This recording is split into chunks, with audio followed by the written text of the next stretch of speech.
Hello everyone, সবাই কেমন আছো? আশা করি সবাই কিন্তু ভালোই আছো।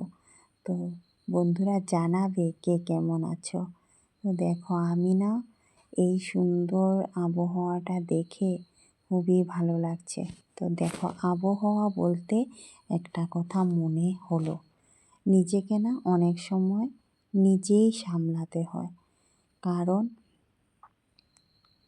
চারিদিকে আমরা যা দেখি, যা চারিদিকে আমরা দেখতে পাই, সব কিছুই হলো মায়ায় ভরা আবদ্ধ জীবন, তাই না?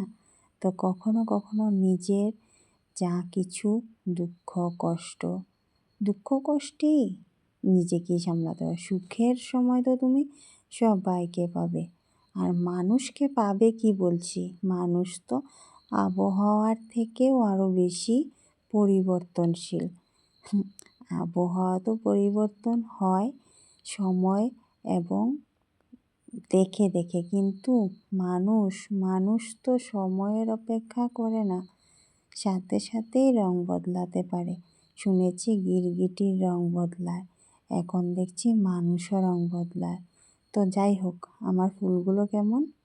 আর এইদিকে দেখো কত সুন্দর সুপারি গাছগুলো, এতটা উঁচুতে উঁচুতে যে নিচ থেকে ক্যামেরা ধরলে বোঝা যাচ্ছে যে আকাশের চূড়ায় সুপারি গাছের মাথাগুলো চলে গেছে। সত্যিই কিন্তু আসলে অনেকটা পরিমাণে লম্বা সুপারি গাছগুলো আমাদের বাড়ির চারিদিকে।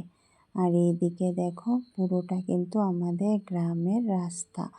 তো যদিও পুরোটা গ্রাম আর রইল না, কিছু কিছু শহরে পরিণত হয়ে গেছে, তারপরেও এটা হলো আমাদের বৈশাখ মাসে কাঁচা আমের ভালোবাসা আমার সকল বন্ধুদেরকে জানাই।